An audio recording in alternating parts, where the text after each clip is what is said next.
Pemerintah Kabupaten Aceh Besar mengajak pelaku wisata maupun warga untuk tetap mematuhi protokol kesehatan. Hal ini guna mengantisipasi potensi kenaikan kasus COVID-19 saat libur Natal dan Tahun Baru. Langkah ini juga tengah dipersiapkan pemerintah Aceh Besar agar lokasi wisata tidak menjadi klaster penyebaran COVID-19. Himbauan agar warga mematuhi protokol kesehatan disampaikan pemerintah Kabupaten Aceh Besar guna mengantisipasi potensi kenaikan kasus COVID-19 saat akhir tahun 2021 dan awal tahun 2022.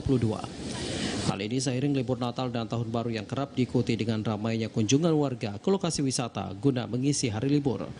Sekretaris Daerah Kabupaten Aceh Besar mengatakan sejumlah langkah telah dipersiapkan pemerintah setempat guna mengantisipasi lokasi wisata menjadi klaster baru penyebaran COVID-19.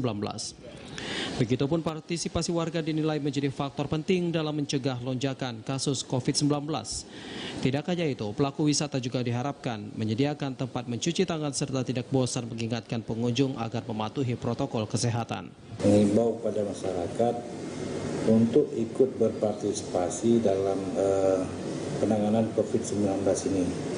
Jadi masyarakat ikut juga untuk mengatasinya bagaimana karena kan penyebaran COVID ini kita sendiri susah mendeteksi, apalagi dia tidak melakukan swab.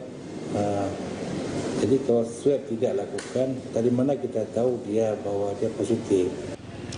Sulaimi berharap imbauan ini dapat dilaksanakan agar kasus COVID-19 yang mulai mereda di Aceh Besar tidak kembali naik. Dari Aceh Besar, Arman Konadi, TVRI melaporkan.